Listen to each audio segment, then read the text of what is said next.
Hola, ¿qué tal? Bienvenidos a Voz News. Qué bueno que nos acompañen este miércoles 3 de septiembre. Los saluda Karina Yapor. Vamos a los titulares.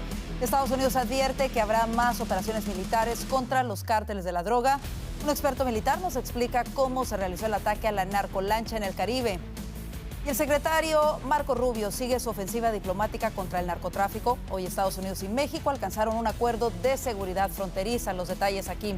Además, víctimas del depredador sexual Jeffrey Epstein piden más transparencia en la investigación y exigen den a conocer los archivos de este caso. Los detalles de esto y más en Voz News, que comienza ahora.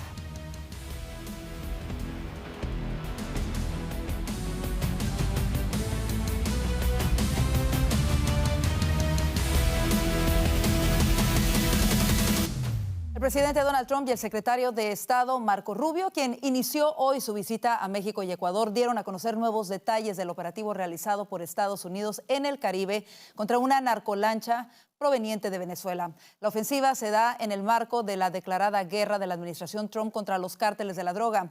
Juan Esteban Silva nos tiene los detalles desde Washington, D.C. Karina, televidentes de Voz News, ¿qué tal? Estados Unidos intensificando, arreciando esa guerra contra el narcotráfico y el crimen organizado en América Latina. Miren ustedes las imágenes de cómo ayer se llevó a cabo ese operativo militar en aguas del Mar Caribe que permite interceptar una embarcación vinculada al Tren de Aragua. El saldo, 11 personas muertas, las autoridades estadounidenses asegurando que es una muestra de la estrategia de los Estados Unidos contra los carteles de la droga y los regímenes que los protegen, incluido, por supuesto, Nicolás Maduro. Esto es lo que ha dicho el presidente Donald Trump. Massive amounts of drugs. We have tapes of them speaking. There was massive amounts of drugs coming into our country to kill a lot of people. And everybody fully understands that. In fact, you see it. You see the bags of drugs all over the boat. And they were hit. Obviously, they won't be doing it again. And I think a lot of other people won't be doing it again when they watch that tape. They're going to say, let's not do this. We have to protect our country, and we're going to. Venezuela's been a very bad actor. They've been, as you know, they've been sending millions of people into our country. Pero además, Karina, la Casa Blanca, el Departamento de Estado, muy de cerca a América Latina. Fíjense ustedes cómo hoy el secretario de Estado Marco Rubio se encuentra en México, donde se reunió con la jefa de gobierno, con la presidenta Claudia Sheinbaum y con el ministro de Relaciones Exteriores. Durante estas reuniones se firmó un acuerdo, les quiero contar, de cooperación bilateral en seguridad, centrado en esa coordinación de operaciones, el intercambio de inteligencia contra el narcotráfico, pero también allí el secretario de Estado aprovechó para contar detalles de ese operativo que se llevó a cabo, repito, en aguas del Mar Caribe. Estos son carteles que están ganando miles de millones de dólares. Miles de millones de dólares. A ellos no les importa perder una carga o dos porque la Guardia Costera para un barco. Eso no funciona. El presidente ha declarado estas organizaciones, Tren de Aragua, Cartel de los Soles y todos los demás. Estos grupos son grupos narcoterroristas. Son grupos narcoterroristas designados por leyes de Estados Unidos, operando en aguas internacionales con destino a llevar drogas a las calles de los Estados Unidos. Como dato de cierre, les quiero contar, televidentes de Voz News, en las últimas horas se llevó a cabo la mayor incautación de precursores químicos utilizados para la fabricación de metanfetamina en la historia del país. China enviaba más de 317,000 kilos en alta mar al cartel de Sinaloa antes de que fueran interceptados por las autoridades estadounidenses. Lo ha dicho la alta funcionaria del gobierno Trump, Jeanine Pirro, con el cartel de Sinaloa además declarado organización terrorista extranjera. Ahora Estados Unidos puede actuar con mayor rapidez. Es la información para Voz News desde la Casa Blanca. Juan Esteban Silva.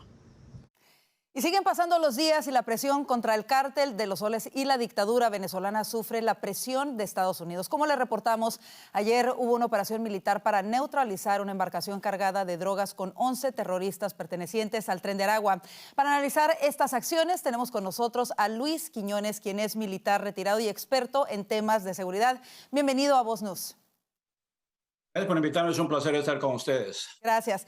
Señor Quiñones, ¿por qué cree usted que se optó por un ataque letal en lugar de una intercepción tradicional, como disparar contra los motores o abordar la embarcación como se hacía en operaciones anteriores? Bueno, eso fue lo que tratamos de hacer. Se les dijo que pararan, se les dio oportunidades, un montón de oportunidades. El helicóptero que los estaba siguiendo tenía autoparlantes, se les pasó el mensaje que pararan en 3 idiomas, inglés, español e inclusive hasta portugués brasileiro, para que entendieran si había otra gente de ahí. O sea que ellos tuvieron todas las oportunidades. Además sabíamos que ellos iban armados, no eran que iban a misa. Cuando nosotros recibimos la información de que esta embarcación estaba siendo cargada para llevar este narcotráfico, si te das cuenta, el tamaño de esa embarcación es grande. Parece, por la forma en que se mira, es pequeña, pero es bastante grande. Tienen espacios abajo donde ellos pueden meter muy fácilmente toda la cantidad que ellos quieren. Son 11 personas que caben. Se les estuvo diciendo, no quisieron. Sabíamos que llevaban armas automáticas M4s y como, bueno, no quisieron hacer caso, ¿qué puedes esperar?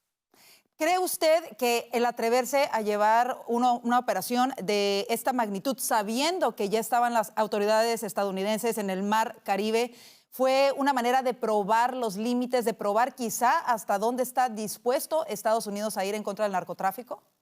Definitivamente, nosotros encontramos varios interceptos que se hicieron de teléfonos y de radios, donde ellos estaban diciendo de que en realidad Estados Unidos no tenía las agallas para hacer una cosa definitiva, como pararlos a la fuerza, usar fuerza contra ellos, y que bueno, que si ellos usaban fuerza, o sea, que siguieran a toda velocidad, que no obedecieran, que iban a parar, entonces ellos saldrían de ahí, que los Estados Unidos no iba a tomar una acción tan agresiva como les sucedió. Entonces, bueno, se les dio la oportunidad, no quisieron. Ya sabíamos que iban armados, sabían que iban con intenciones de probar si nosotros teníamos la resolución y el espíritu para responder o no. Claro, y el mensaje que mandó Estados Unidos fue contundente. Ahora, ¿cómo enmarca esta operación dentro de la política exterior de Estados Unidos hacia Venezuela bajo la administración Trump? ¿Y qué rol juega la acusación de que Maduro usa el narcotráfico para desestabilizar a los Estados Unidos de Norteamérica? En primer lugar, no es una operación contra Venezuela.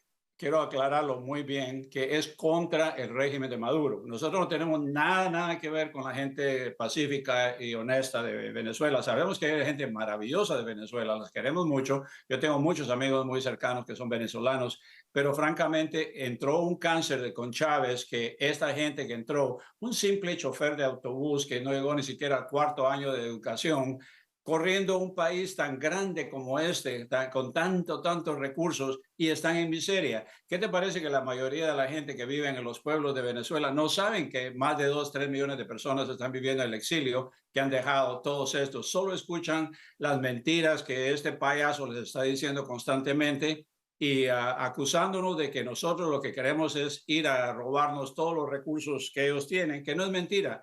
Yo te puedo enseñar personalmente acá un montón de intercambios que tuvimos donde ellos nos ofrecieron acceso a todos los minerales que hay, a todas estos metales raros que se encuentran en la tierra, más 3 millones de barriles de combustible al día.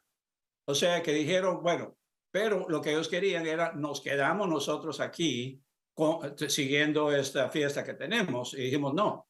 El problema es de que ellos son causantes de un crecimiento del narcotráfico, del narcogobierno en muchos estados de la Unión Americana. Estamos hablando de países como Honduras. Hay otros países que cuando caiga Venezuela van a empezar a caer unos dominós poco a poco. Otros países van a ir cayendo poco a poco, porque ellos han usado toda esta dinerales. Tenemos el Mayo, cuando Mayo, el narcotraficante, se declaró culpable, dio información que corrobora de que le estaban pagando miles de millones de dólares anualmente para subvertir la buena voluntad de la gente, y ellos son los que están a cargo. Ponen algunos presidentes que son en realidad marionetas, porque ellos no hacen nada, ellos solo están sentados ahí obedeciendo lo que los narcotraficantes les dicen. Eso es el problema. Están destruyendo las sociedades, no solo aquí en América, sino también en Europa. Hasta Rusia está alegando de que les están llevando drogas de Colombia y Venezuela. Así es. Justo el día de hoy, el secretario de Estado, Marco Rubio, se encuentra en México, nuestro país vecino, principal socio comercial de los Estados Unidos, y también pues un país clave en este tema del narcotráfico. ¿Cómo cree usted que va a lograr el secretario Rubio y Estados Unidos, aunque se sabe que ya llegaron a un acuerdo para un programa binacional de seguridad fronteriza, en la realidad y en la práctica, qué puede hacer Estados Unidos y cómo puede hacer que México acepte una presencia mayor estadounidense para combatir al narcotráfico? Eso va a depender de la opinión pública, porque en realidad sabemos que México sufre muchísimo. 40,000 personas muertas o desaparecidas en México es una gran pena. Ni siquiera en una guerra hemos llegado a eso. Imagínate que si con nosotros en toda la guerra de Vietnam perdimos 58,000 personas y el grito en el cielo, ¿cómo puede ser que los mexicanos se hayan puesto tan inmunes a esa clase de noticias que permiten? Y el problema que tenemos es de que esa corrupción, como dicen los mexicanos, o les dan plata o les dan plomo. Entonces hay gente que no tiene otras opciones. La otra parte que estás viendo es que cuando un general o un coronel, que si mucho le llegan a $2,000 mensuales para un retiro, llega un narcotraficante y le dice, mira, aquí hay un maletín lleno de $100,000 ahorita, te lo doy, solo que asegúrate de que esta persona, no, el ejército no esté aquí o que la policía no esté allá. Y ellos dicen, es que yo no estoy ayudando, apoyando el narcotráfico, yo solo le dije a mis tropas que se movieran. No, eso es la clase de problemas que hay que trabajar contra la corrupción, contra la criminalidad de cada país y la impunidad, porque muchos de estos oficiales, esta gente del gobierno sigue haciendo de las suyas, y como nadie se atreve a meterles el cincho en la cabeza, siguen haciéndolo y se va a hacer peor la situación. Como una sociedad no podemos permitir, yo creo que todo es obligación de que todos nos decimos basta. Yo no quiero ver a mis nietos, a mis hijos en drogas. He visto yo en las calles de Washington, D.C., lo horrible, cómo destruye a la humanidad. Por supuesto. En ese sentido, señor Quiñones, usted mismo lo ha mencionado, ha sido algo que se ha salido de control para los diferentes gobiernos mexicanos, porque van varias administraciones y sigue precisamente ocurriendo este terrible escenario de miles de muertes, como usted lo menciona. ¿Cree usted que sería necesario la presencia de fuerzas del orden estadounidenses en suelo mexicano para un combate efectivo a estos cárteles de la droga? Como buenos amigos que tenemos en México, a mí me encantaría que el gobierno decidiera que vamos a unirnos, porque nosotros tenemos mucha de la tecnología y la maquinaria para poder ayudarles a ellos que ellos no tienen. Entonces, lo que podemos hacer es formar unos grupos de trabajo juntos para poder agarrar. Sabemos que el problema que hay es que muchos de los jueces tienen miedo a juzgar a estos criminales, especialmente a los carteles, porque las consecuencias que les vienen a ellos, sus familias, es muy grande. Por eso fue que se les ofreció que nosotros vamos, ayudamos, los traemos para acá, como está mandando la mayoría de la droga, aquí los enjuiciamos, como vimos con varios de los que están metidos en la cárcel, Chapo Guzmán.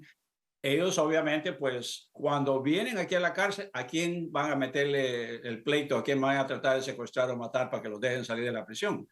A mí, como te digo, hemos estado tratando de que el gobierno mexicano entienda de que no nos interesa. Ya estuvimos en México una vez, ya estuvimos hasta en Guadalajara, en los de Chapultepec, en los jardines de Chapultepec, y les dimos el terreno de regreso. O sea que queremos ahora decirles, bueno, mire, esto es el beneficio para las dos sociedades, para las dos juventudes de cada país que no pueden seguir viviendo expuestas a esta clase de narcotráfico. Por supuesto. Hagamos algo en conjunto y erradiquemos la mala hierba que hay, erradiquemos este cáncer que viene desde Venezuela, así todos vamos a poder vivir más felices. Creo que sería algo buenísimo para los ciudadanos. Rápidamente, para terminar y cerrar con el tema de Venezuela, ¿cree usted que estas acciones que han sido emprendidas por la administración Trump van a finalizar con sacar finalmente a Nicolás Maduro, que hoy por hoy se le ha catalogado como el líder del cártel de los Soles? ¿Se le va a sacar realmente de Venezuela?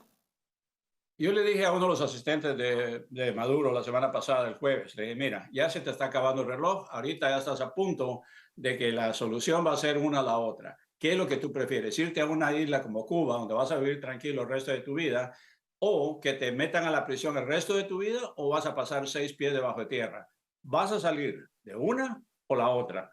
Lo que no queremos es de que van a haber víctimas inocentes que están pidiéndole a esta juventud de 14 y 15 años que agarren un rifle a defender a un cartel criminal. Espero que los chicos venezolanos, por favor, no salgan a hacer eso, no que digan, si el mismo ejército nos está llamando, tenemos oficiales del ejército diciendo, nosotros no vamos a defender a esta partida de criminales. Fantástico. ¿Cree usted que alguien del interior del círculo de Maduro podría entregarlo? No, porque el problema es que Maduro tuvo interés.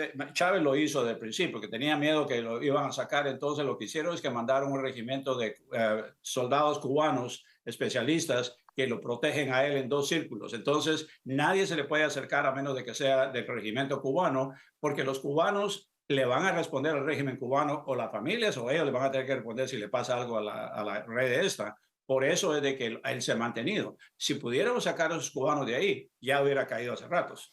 Mucha gente está esperando la salida de Nicolás Maduro. En su opinión, ¿cómo podría darse? ¿Sería entonces que él decidiera dejar Venezuela y asilarse, como usted lo acaba de mencionar, quizá en Cuba o algún otro país? Cuando él vea el primer bombazo, como todos los cobardes anteriores, como Noriega, como Saddam Hussein, van a salir corriendo, no te da duda. Porque estos no son... Ayer estaba enojado porque él lo estaba acusando de ser un cobarde, de que se escondiéndose bajo las faldas de la mujer, y salió a decirme en público de que él es un hombre, que aquí estoy enfrente de todos los venezolanos, ¿no? Rodeado de un montón de muchachitos de rojo, vestidos de rojo, rodeado por todos los militares cubanos, pero inmediatamente se volvió a esconder. Es una rata. Él es una rata que no debería estar ahí, y hay que sacarlo, como te digo, porque es una vergüenza que Venezuela está en el lugar donde está. Millones de venezolanos tienen su esperanza puesta precisamente en lo que está sucediendo en estos momentos y en la iniciativa de la administración Trump de enfrentar de manera frontal el narcotráfico y en específico al líder del cártel de los Soles, Nicolás Maduro. Señor Luis Quiñones, queremos agradecerle muchísimo el haber estado con nosotros para hablar de este importante tema. Siempre un gran placer. Gracias por invitarme. Y un tribunal federal de apelaciones dictaminó que la administración Trump no puede acelerar las deportaciones de migrantes acusados de pertenecer a la pandilla venezolana Tren de Aragua, amparándose en una ley de tiempos de guerra del siglo XVIII.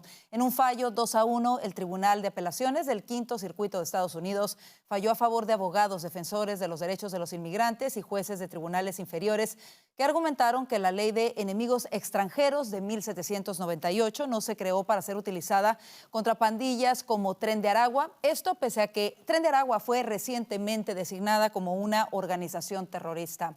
La ley de enemigos extranjeros solo se había utilizado 3 veces en la historia de Estados Unidos y todas ellas ocurrieron durante guerras declaradas, la guerra de 1812 y las 2 guerras mundiales.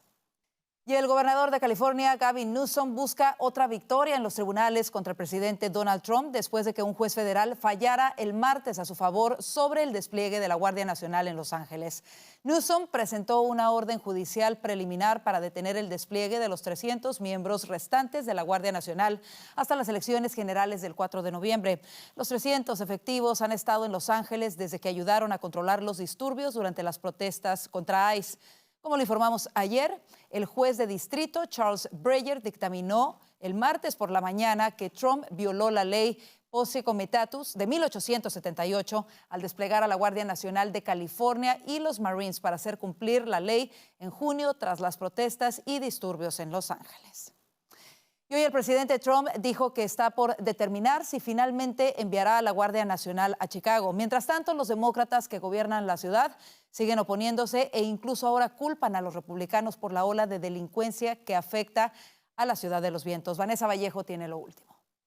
Continúa el enfrentamiento entre demócratas y republicanos acerca de cómo abordar el crimen en Chicago y en general en el estado de Illinois. Hoy el presidente Donald Trump dijo en una rueda de prensa que su administración está determinando si finalmente enviará a la Guardia Nacional a Chicago.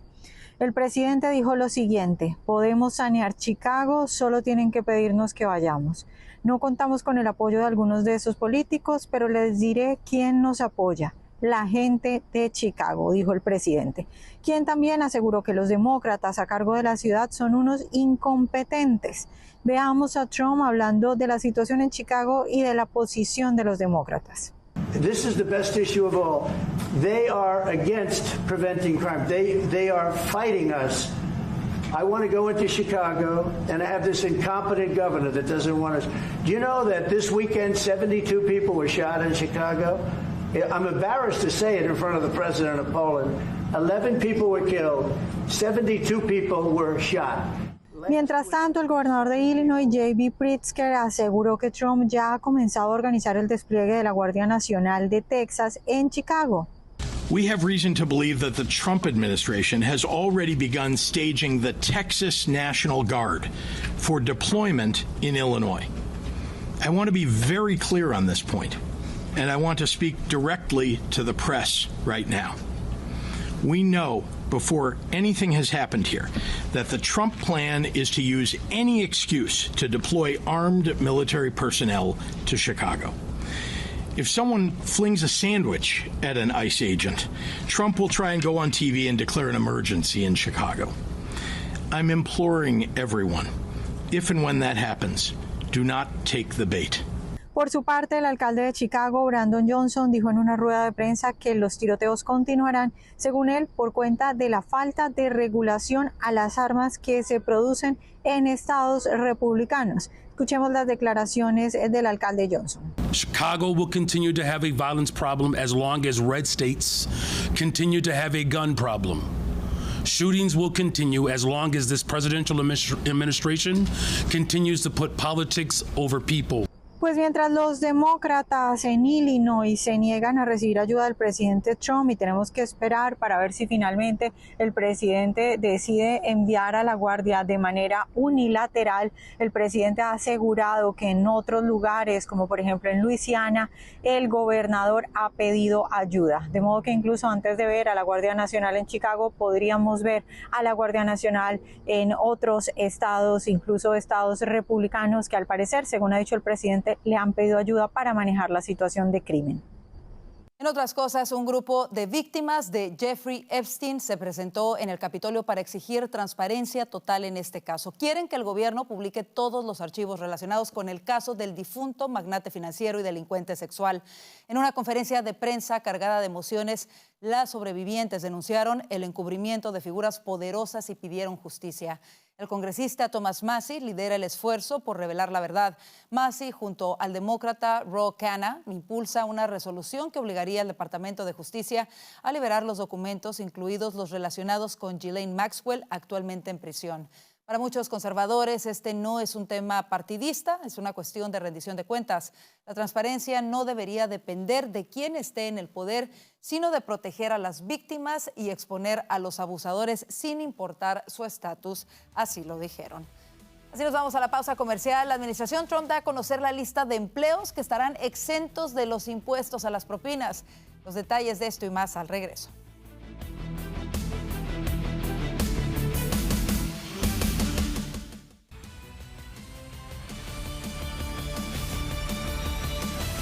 Qué bueno que sigue con nosotros. La comunidad hispana lleva años siendo un motor clave de la economía estadounidense.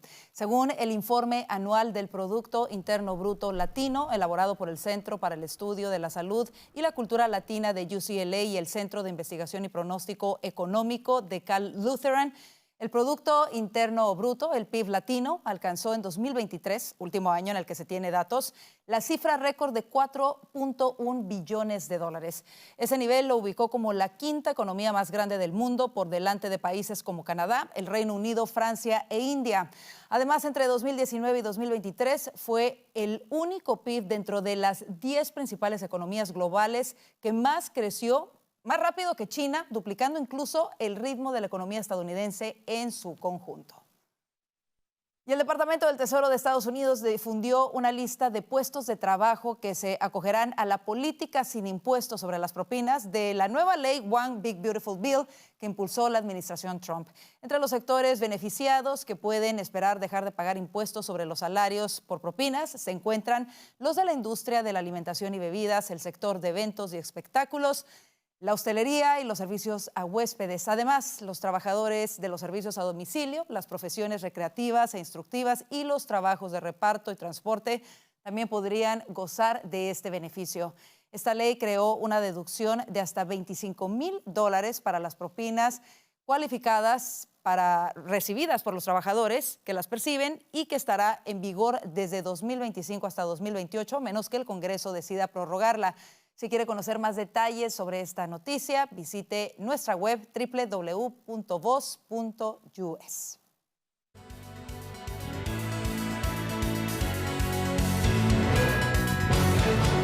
El ejército ruso disparó más de 500 drones y misiles contra Ucrania en un nuevo ataque masivo la madrugada de este miércoles que causó importantes cortes de electricidad. Así lo indicaron las autoridades locales. Las autoridades ucranianas aseguraron que unas 30,000 personas se quedaron sin electricidad debido a que los drones alcanzaron infraestructuras civiles. La Fuerza Aérea de ese país señaló que Moscú disparó esta vez 502 drones y 24 misiles. Además, funcionarios locales precisaron que 4 empleados del servicio de ferrocarriles resultaron heridos en el ataque. Desde el lanzamiento de su invasión en febrero de 2022, Rusia ha llevado a cabo ataques aéreos casi cada madrugada. El ataque coincidió con la visita del presidente ruso Vladimir Putin a China, donde participó en un desfile militar con su anfitrión, Xi Jinping, y el líder norcoreano Kim Jong-un. Y a propósito de este desfile militar, China presentó hoy su arsenal armamentístico, mostrando drones submarinos, misiles de gran tamaño y nuevas armas láser, una demostración de fuerza en un momento de tensiones con Estados Unidos. En el discurso inaugural de este desfile militar, que conmemoró los 80 años de la victoria de China sobre Japón en la Segunda Guerra Mundial, el presidente Xi Jinping advirtió que su país es imparable. Y en más información, Irán aceleró el ritmo de producción de sus reservas de uranio enriquecido al 60%, un umbral que se acerca al 90% necesario para fabricar un arma nuclear, según un informe del Organismo Internacional de Energía Atómica. El informe indica que al menos hasta el 13 de junio, Irán tenía 972 libras de uranio enriquecido hasta un 60%, un aumento de 71.2 libras desde el último informe en mayo de este año. Tras ese conflicto con Israel, el 13 de junio de este año, Irán cesó la cooperación con el Organismo de Vigilancia Nuclear de las Naciones Unidas, por lo que no se han presentado cifras actualizadas. Y en más información, la defensa de Jair Bolsonaro pide su absolución por presunto golpismo en Brasil, esto antes de que la Corte Suprema de Brasil dictamine si el expresidente tramó un golpe de Estado. El máximo tribunal dará su veredicto la semana próxima en el juicio que define si el líder de derecha intentó aferrarse al poder tras perder las elecciones de 2022 contra el izquierdista Luis Ignacio Lula da Silva. Mientras se lleva a cabo el juicio, en el Congreso se aceleran las negociaciones para incluir la votación de una amnistía en la agenda parlamentaria con Bolsonaro como eventual beneficiario.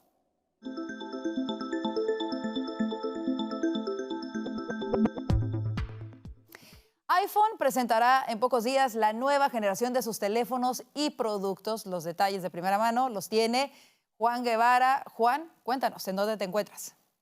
Me encuentro fuera de Apple en Highland Village y bueno, la razón es obvia. Dentro de una semana, el martes 9 de septiembre, se lanza la próxima generación de iPhones. Y aquí en exclusiva no solo les enseñamos cómo se va a ver, sino que tenemos las características técnicas y además lanzamientos que se esperan para este evento. A ver, vamos por partes.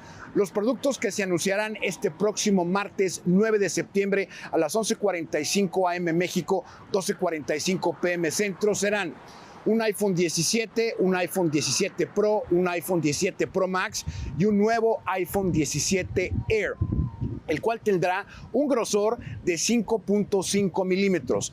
Todos los teléfonos serán hechos de aluminio en lugar de tungsteno. Esto es importante para la disipación del calor.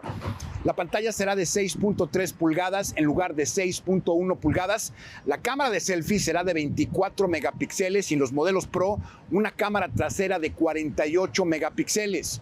Nuevos chips para la red 5G, mucho más rápidos al acceder al Internet y sobre todo el Wi-Fi 7.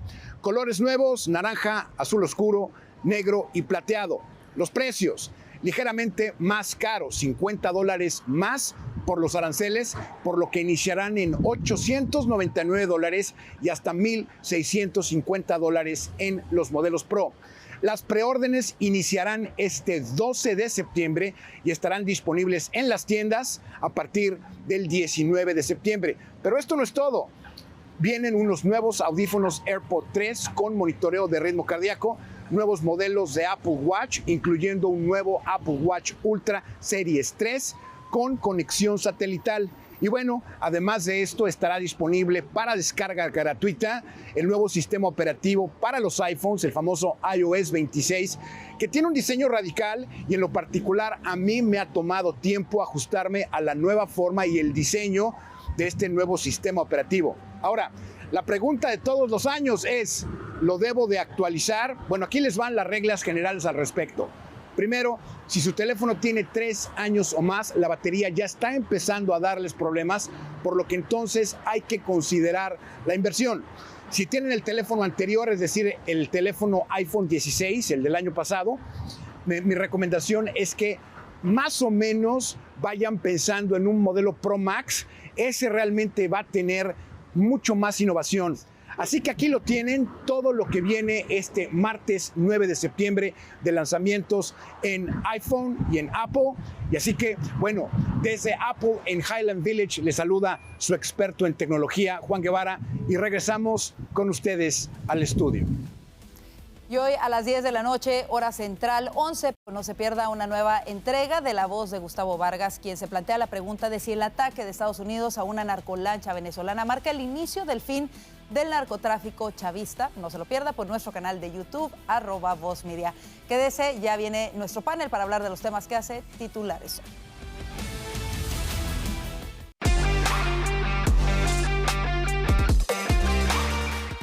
La administración Trump está decidida a utilizar todos los recursos disponibles para combatir el narcotráfico. El presidente Trump volvió a señalar a la narcodictadura de Nicolás Maduro como la responsable de inundar al país con drogas. Para analizarlo a profundidad, le damos la bienvenida a Vanessa Vallejo, analista político de Voz, Franklin Camargo, analista político de PragerU, y Silvio Canto Jr., analista político. Bienvenidos y bueno, iniciemos con este tema que sigue acaparando titulares. Franklin, el gobierno de Maduro dijo que el hundimiento de la narcolancha que vimos el día de ayer y que fue tan contundente fue hecho con inteligencia artificial. ¿Crees que están tratando de alguna manera de restar importancia a las acciones por parte de Estados Unidos? ¿Y qué crees que está pasando en estos momentos en el cártel de los Soles?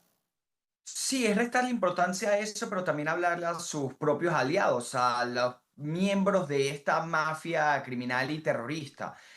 Recordemos que esta acción de Estados Unidos no es únicamente detener el tráfico de drogas, sino que también en la geopolítica funciona mucho el juego de la disuasión. Y el lenguaje o el mensaje que estás intentando enviar con un ataque como este que neutraliza el tráfico de drogas y también incluso terminó con la vida de 11 narcotraficantes. De hecho, a Marco Rubio le hacían esta pregunta a México. ¿Con esto se soluciona el problema? ¿Se justifica de alguna u otra forma las características de esta operación? Y Marco Rubio bien lo decía. Si simplemente incautamos y se incauta el 2 o 3%, 5% de la droga que un país trafica a otro, eso a los narcotraficantes no les importa. Pero por el contrario, tener una imagen como esta, tener los 8 buques desplegados en las costas cercanas a las costas venezolanas, le envía un mensaje claro a la dictadura. Y por eso es que hoy están en un control de daños, en una estrategia comunicacional de tratar de restarle importancia a esto. Primero es que las operaciones era humo. Ahora es que simplemente utilizaron inteligencia artificial y realmente no sucedió. Pues evidentemente en estos momentos hay preocupaciones dentro de una mafia criminal que ahora está enfrentando y tiene que enfrentar al ejército más importante del mundo. Y de hecho, incluso existen contradicciones dentro de algunos voceros del chavismo. Justo sucede la operación, vi a algunos periodistas que trabajan en Venezolana de Televisión, un medio del Estado, propagandista del régimen de Nicolás Maduro, obviamente, decir, bueno, que eso realmente no importaba, que eso era una lanchita.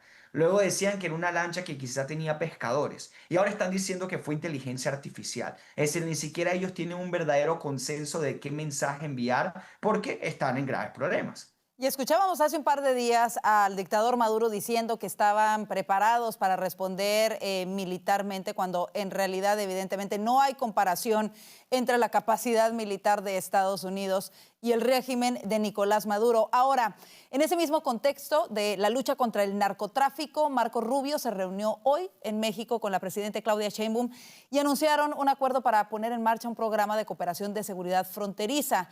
Aquí la pregunta es, ¿qué significa este programa? ¿Cómo podría darse este programa? ¿Será una cooperación policial y tal vez hasta militar entre ambos países? ¿Cómo lo ves, Vanessa, sobre todo cuando ha habido tanta resistencia por parte de la presidenta de México en aceptar ayuda por parte de los Estados Unidos para combatir a los narcotraficantes? Bueno, yo creo que ya con esto que acaba de pasar, con este barco venezolano, Estados Unidos ha establecido cuál será, digamos, la línea de lo que vamos a ver. El secretario Marco Rubio, como lo decía Franklin, ya ha dicho claramente que Estados Unidos no va a volver a esas épocas en las que simplemente incautaba droga, porque eso no funciona para nada, y que ahora se trata de consecuencias reales. Entonces, yo supongo que lo que vamos a ver de ahora en adelante, por lo menos de parte de Estados Unidos, porque no sabemos si a la presidenta de México se le ocurra volver a negar los acuerdos que firma, como pasó anteriormente, pero por lo menos de parte de Estados Unidos, yo creo que lo que vamos a ver y lo que vamos a ir conociendo en los próximos días son medidas reales, medidas claras, medidas efectivas sobre cómo frenar este tipo de cargamentos y frenar este tipo de actividades. Estamos viendo, yo creo que como hace mucho tiempo no veíamos a un Estados Unidos con una guerra clara contra el narcotráfico. De hecho, esa fue la palabra que utilizó el secretario Rubio hoy. Dijo, el presidente de Estados Unidos ha declarado la guerra contra el narcotráfico. Entonces, seguramente va a ser muy interesante ver eso, y creo que lo que más le conviene a la presidenta de México es trabajar en conjunto con Estados Unidos e intentar pues beneficiar a los mexicanos, porque es una oportunidad única tener a un presidente Trump dispuesto a hacer tantas cosas que otros presidentes seguramente no van a estar dispuestos a hacer en la guerra contra el narcotráfico. Silvio, ¿cómo ves tú esta cooperación con nuestro país vecino y cómo crees, en qué terrenos crees que va a tener que ceder el gobierno de México? Bueno, primero de todo, como siempre, muchas gracias por la invitación. Mira, la parte más interesante, yo vi un poco de la conferencia de prensa entre el secretario Rubio y el secretario, no sé exactamente el título de él, pero del lado mexicano. Y es muy interesante porque estaban hablando de lo que habían hecho y Marco Rubio dijo 3 veces, por lo menos yo conté 3, queda mucho por hacer. Y para mí esa fue la parte más interesante de todo esto, queda mucho por hacer. Quiere decir que yo no digo que va a haber otra reunión, pero queda mucho por hacer. Y entonces vamos a ver qué quiere decir eso. Pero yo no vi ninguna gran sorpresa hoy. Yo sí vi una cosa que nunca había visto antes, y es, yo estaba chequeando algunos videos ahí de México y te pusieron en vivo hasta cuando llegó Marco Rubio al aeropuerto y cuando estaba transportándose adentro de la Ciudad de México, ahí por el Paseo de la Reforma. Parecía que había llegado una estrella del cine o algo a México, la cobertura que estaba recibiendo. Pero yo estoy seguro que se dijeron cosas muy claras ahí, cosas que en realidad ya se habían dicho antes, ¿no?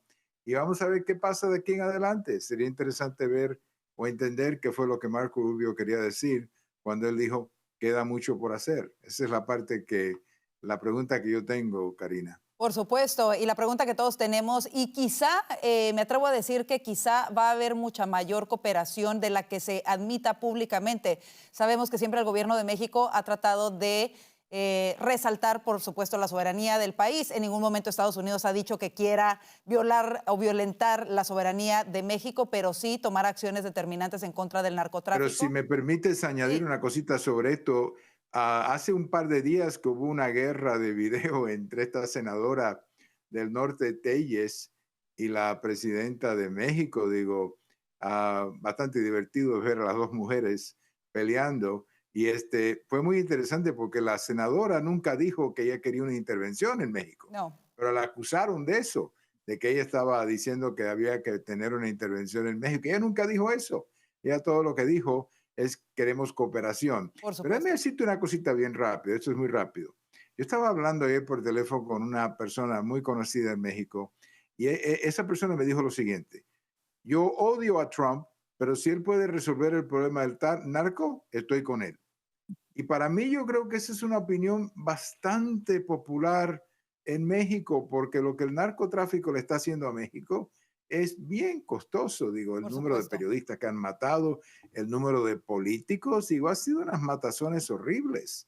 Cualquiera persona que haya conocido lo que pasó por Colombia, me imagino que entiende lo que eso es. Por supuesto, y bueno, basta ver los comentarios de la gente en noticieros como el nuestro, incluso de los mexicanos mismos, diciendo que nadie ha hecho tanto para contrarrestar el narcotráfico en México como el presidente Trump. Irónicamente, ¿no? El presidente de Estados Unidos quizá ha hecho más que las autoridades mexicanas. Eso es lo que la gente siente y esa es la manera en la que la gente lo manifiesta. Así que muy interesante escuchar ese comentario. Vámonos al siguiente tema, que es también importantísimo porque sigue el enfrentamiento entre el presidente Trump y ya las autoridades de este lado de la frontera, los demócratas en específico de Chicago, ante el posible envío de la Guardia Nacional a estas ciudades pues azotadas por la delincuencia. Vanessa, ¿qué es lo último entre este enfrentamiento? Tú que lo has estado siguiendo de cerca. Pues que como siempre con los demócratas, que cuando uno cree que no se pueden inventar cosas más extrañas, salen con algo nuevo, ¿no? Vimos, por ejemplo, al alcalde de Chicago, Brandon Johnson, diciendo que los tiroteos en Chicago van a continuar mientras que los republicanos no regulen las armas que se producen en los estados rojos. Es decir, tenemos al alcalde de Chicago diciendo que en Chicago hay violencia por culpa de los estados rojos en los cuales se producen armas. Yo creo que todo este tipo de cosas que dicen los demócratas definitivamente son de nuevo un insulto a la inteligencia de los americanos y yo creo que en parte muchos votantes demócratas se han alejado del partido porque ven como constantemente mienten y constantemente dicen cosas extrañas. También el gobernador Pritzker dijo que Trump ya estaba comenzando a organizar el despliegue de la Guardia Nacional de Texas en Chicago. El presidente no lo ha confirmado. Lo que dijo esta mañana es que él estaba determinando si efectivamente se iba a enviar la Guardia a Chicago o si la puede enviar a otros lugares, porque por ejemplo mencionó Luisiana y dijo que en Luisiana el gobernador, que es republicano, le había pedido ayuda. Y dijo algo muy importante el presidente Trump, dijo que los demócratas en Chicago y en Illinois no quieren apoyar y aceptar la ayuda del presidente, pero que la gente en Chicago sí quiere esa ayuda. Y yo creo que eso es lo más importante, ¿no? Que mientras estos demócratas se niegan por orgullo y por una cuestión de partido a aceptar la ayuda, yo creo que hay mucha gente que quisiera tener calles seguras. En ese sentido, Franklin, ¿cómo lo ves tú? Tú vives en California, viviste anteriormente en Florida, has vivido el contraste entre un estado rojo, un estado azul. Y en ese sentido, ¿por qué el afán de las autoridades demócratas de resistirse a recibir ayuda para controlar y brindar su primera obligación, que es la seguridad de los ciudadanos a los que representan? ¿Por qué? ¿Simplemente porque es el presidente Trump? En parte es porque es el presidente Donald Trump, pero incluso va más allá.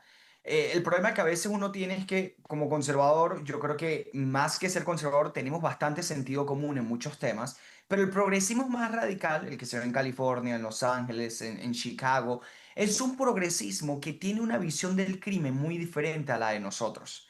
Nosotros creemos que si una persona comete un crimen, ha de pagar por ello. Creemos en que debemos financiar la policía, en que los fiscales han de acusar a los criminales por los actos que ellos hayan hecho. Y al final también entendemos, muy importantemente, que los individuos actuamos mediante incentivos. ¿Qué sucede con el progresismo más radical? El progresismo más radical, y lo veo aquí en Los Ángeles, los fiscales ven a los criminales como víctimas.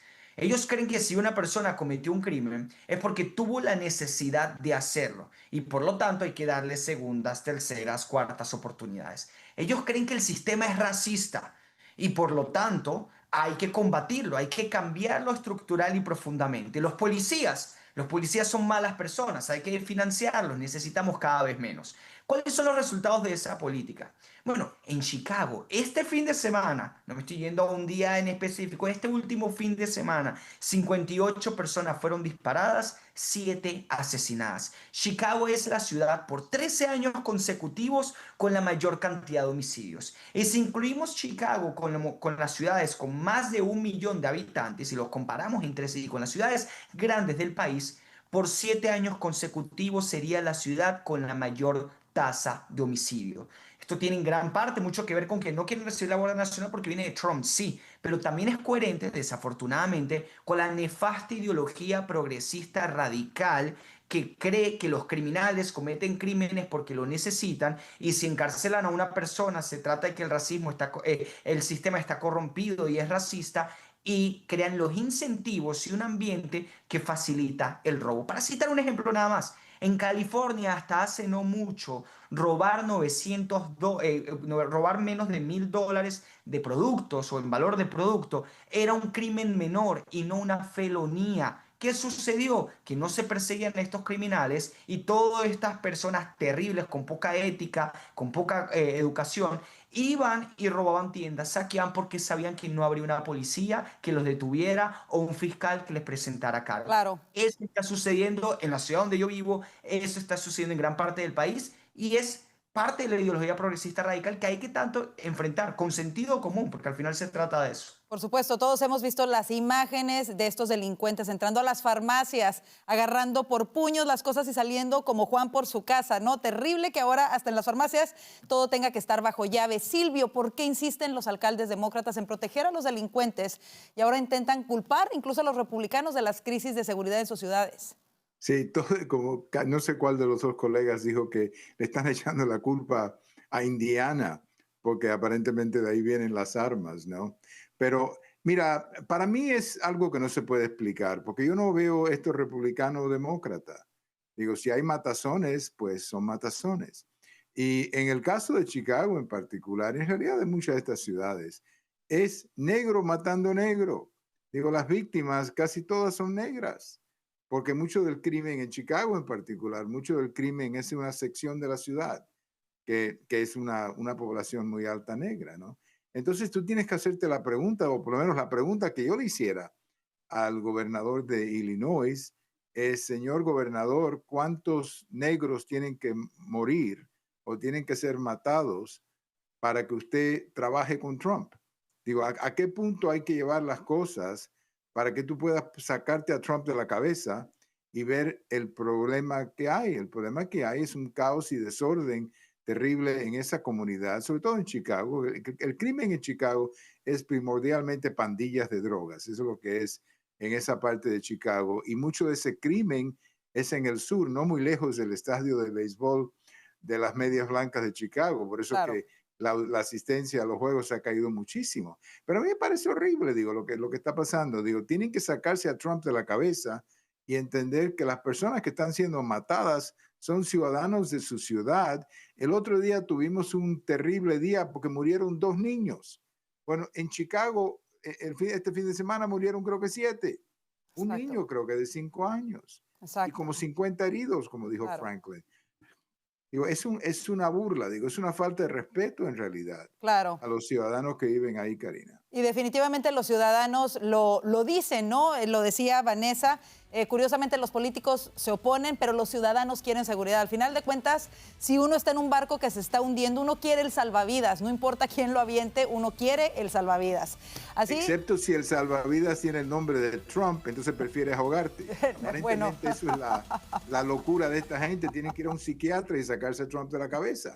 Así digo, es. Esto es como dicen en inglés, esto es más allá de locura. Claro. Yo no sé lo que es, pero tienen que ir a una brujería o algo y sacarse a Trump de la cabeza, porque es increíble el daño que se están haciendo ellos. A sus comunidades. Perdona que me extendí un poco. No te preocupes, vámonos rápidamente al corte comercial. Quédese con nosotros, aún hay más aquí en el panel de Voz News.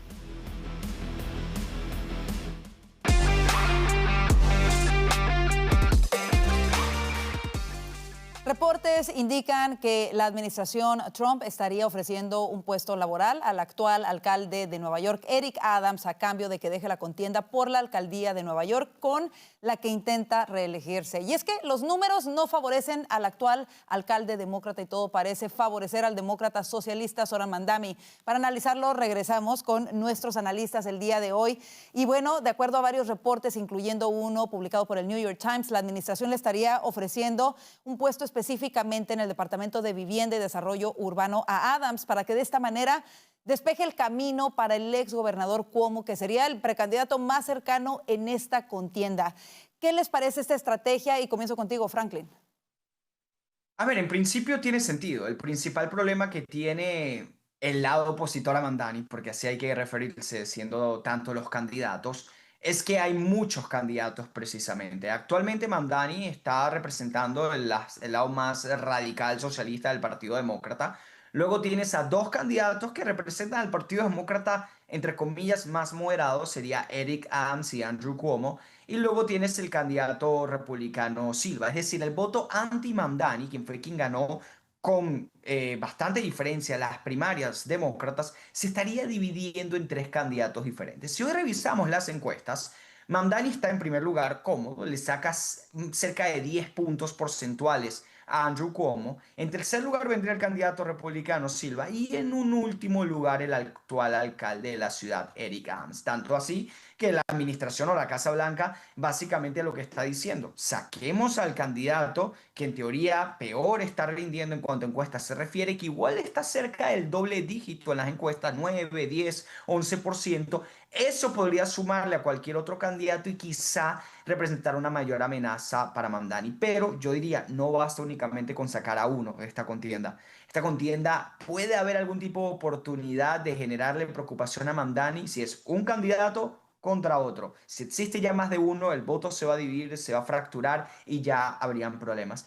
Aún así, yo soy bastante pesimista con la ciudad de Nueva York. Yo creo, lamentable y desafortunadamente, que va a ganar Mamdani y que estos esfuerzos quizás sean en vano. Ojalá me equivoque. Bueno, y al parecer, justo la administración estaría buscando hacer lo mismo con el candidato republicano Corey Sliwa. ¿Cómo lo ves tú, Vanessa? ¿Vale la pena este esfuerzo? Lo comentábamos. Bueno, Eric Adams no es necesariamente una perita en dulce que le guste a todo el mundo, pero quizá está tratando la administración de alguna manera de amortiguar y de traer el menor de los daños. Por otro lado, Andrew Cuomo tampoco es el mejor candidato, quizá, pero sí mucho menos peor opción que Mamdani. ¿Cómo lo ves? ¿Vale la pena este esfuerzo? Sí, pues hay encuestas que hacen el ejercicio de, además de hacer, digamos, presentar a todos los candidatos, dicen, bueno, retiramos a todos y se quedan solo Mamdani y Cuomo, ¿qué pasa? Entonces, por ejemplo, hay una que dice que Cuomo ganaría con 52% y Mamdani se quedaría con un 41%.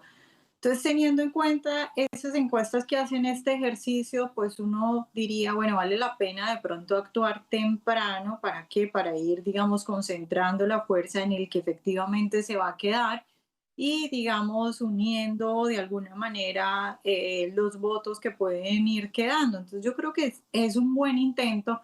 Ahora, hay que decir que más allá de que se retire Adams y más allá de que finalmente logremos depurar eso y nos acerquemos a ese Mamdani versus Cuomo, la situación en general política de Nueva York es lamentable, porque Cuomo efectivamente no está para nada cercano a lo que podría ser un candidato, no digo ideal, sino más o menos decente siquiera.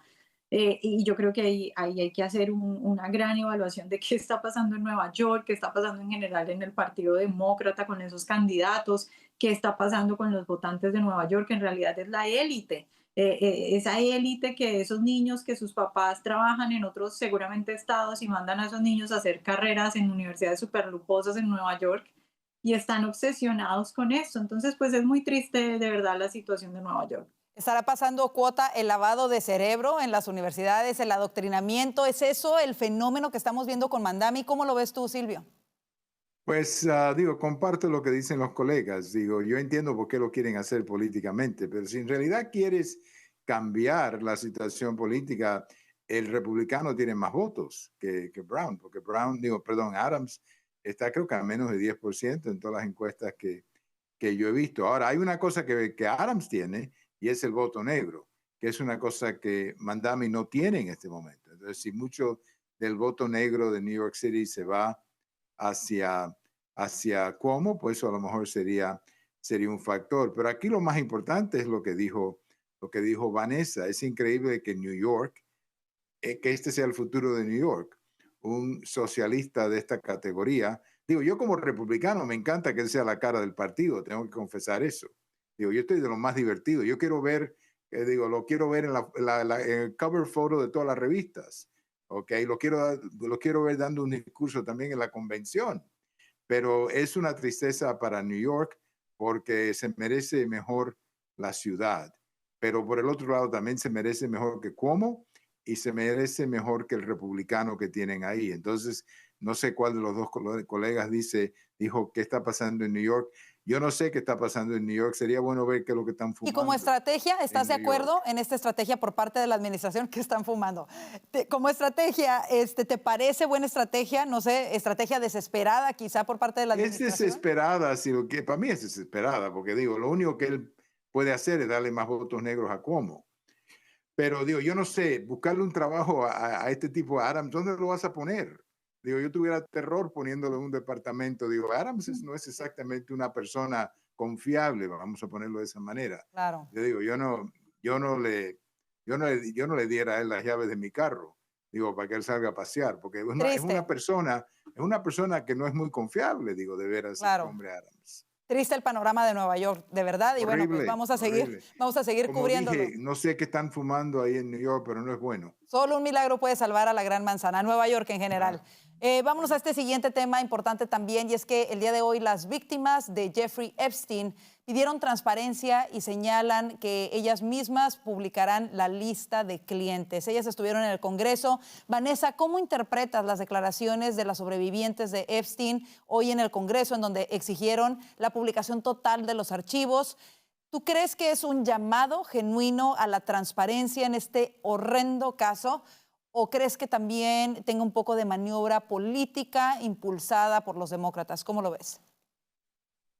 Bueno, el mismo James Comer dijo que en la reunión que tuvieron ellos del comité privada con las víctimas, lo calificó de ser una de las reuniones más bipartidistas que ha presenciado, dijo, una de las reuniones más bipartidistas que he presenciado en mis 9 años en la Cámara. Que estamos viendo en general pues una unión de demócratas y republicanos, todo el mundo quiere que salgan nombres, que salgan archivos. Vimos a Massey asociado también con los demócratas incluso para poder, digamos, presionar por la liberación de más archivos, además de los que ya se han liberado ayer, pues documentos de los que ya se han liberado ayer. Sin embargo, a ver, yo creo que si bien todos queremos, y especialmente hay que resaltar que desde el lado republicano ha habido últimamente unas ansias y una presión muy grande de que se conozcan los responsables, y eso se entiende, digamos, estos asuntos de que las víctimas revelen nombres y cuenten historias, digamos que un abogado en general lo que diría es como que hay que tener cuidado con eso, y de hecho muchos jueces, por ejemplo, dicen que hay que tener cuidado con la liberación de los documentos que ellos tienen, porque pues la información tiene que tratarse con cuidado, porque no todo lo que... es decir, estamos hablando de nombres, estamos hablando de acusaciones, hay presunción de inocencia. Entonces, es una situación difícil, ¿no? O sea, nada nos garantiza que todo se haga en orden si todo el mundo va a empezar a hablar y todo el mundo va a tener ruedas de prensa, ¿no? Pero pues yo resaltaría que más allá de eso, lo que dijo el representante Comer, y que los dos partidos puedan trabajar juntos en algo que yo creo que pues obviamente las víctimas, pero también todos los americanos quieren conocer, Claro. porque no quieren que esto se repita y quieren que la gente que estuvo involucrada pues sea castigada como debería ser. Creo que los estadounidenses quieren obviamente que haya verdad y que haya justicia, por supuesto, para estas sobrevivientes. Y en ese sentido es importante tener el contexto, ¿no? El que si se liberan más archivos y hay nombres, no necesariamente el que se nombre a una persona que tenía alguna relación laboral, comercial o incluso de amistad con Epstein significa que era un abusador o un explotador necesariamente, ¿no? Hay que entender el contexto de que estas eran personas sumamente conocidas, que conocían a demasiada gente, y no necesariamente significa que fuesen partícipes de esta red de explotación de menores de edad. Franklin, ¿cómo lo ves? Yo creo que esto es uno de los temas que ha golpeado lo interno al movimiento MAGA, dado que hay una visión crítica con respecto a cómo comunicacionalmente ha manejado esto Donald Trump, o específicamente Pat Bundy, decir que tienes unos archivos sobre la mesa, una lista, después no revelar esto, y ha generado cierto escepticismo, curiosidad, incluso conspiraciones, especulaciones alrededor de este caso. Y yo creo que es válido ser crítico con la administración Trump. Sí celebro los intentos por parte de ambos partidos o miembros de ambos partidos en tratar de ofrecer más transparencia, pero yo también invitaría a las personas que tengan mucha cautela en cuanto a la información que se puede estar revelando en los próximos días o en las próximas semanas, porque es un caso que obviamente toca la fibra de todos por lo que está en juego, por lo que involucra, pero también hay mucha politización de por medio. A ver, aquí no nos vamos a engañar. Yo he criticado a Donald Trump por cómo ha manejado comunicacionalmente este caso, o al menos a su administración, pero a los demócratas les interesa ese caso desde los últimos 3 meses. ¿Dónde estuvieron ellos durante los 4 años de Joe Biden? ¿Por qué no le exigieron a Joe Biden que revelara los archivos Epstein? Joe Biden tuvo perfectamente el poder de hacerlo y no se lo exigieron. No fue un tema, ni siquiera lo tocaban. Nos acusaban a nosotros los republicanos de ser conspiracionistas, de especular, pero ahora ellos están hablando del caso únicamente porque han encontrado un tema que toca un aspecto sensible dentro del movimiento conservador. Entonces yo celebro los intentos de mostrar transparencia. Yo creo que el público, sin ningún tipo tipo de duda merece tener mayor conocimiento e información sobre algo que involucra a las personas más importantes del país, crímenes de los peores o los horribles que un ser humano puede cometer, pero de por medio también obviamente hay politización, especialmente, y lo tengo que decir, de los demócratas. Ellos nunca les interesó este caso. ¿Dónde estaban cuando Joe Biden era presidente? Y Joe Biden pudo hacerlo también. Así que hoy bienvenidos, claro, al movimiento de tratar de cuestionar al gobierno y tener más información, pero hay que decirlo, están politizando el caso y son hipócritas. Cerramos el tema contigo, Silvio, ¿cómo lo ves? Pues pura politización, como dice Franklin, es lo que yo creo que está pasando. Mira, que salga toda la información, ya a este nivel, pues que toda la información se publique. Lo que a mí más me molesta es que yo quiero estar seguro de que hay muchas niñas que fueron involucrados en esto, que ahora son jóvenes, vamos a decir, de 20 y pico de años y eso, que yo no quiero que se publiquen los nombres de ellos. Ellas pueden ser mamás, pueden ser esposas en este momento, y este tipo de información sería muy dañino para ellas, ¿no? Como personas.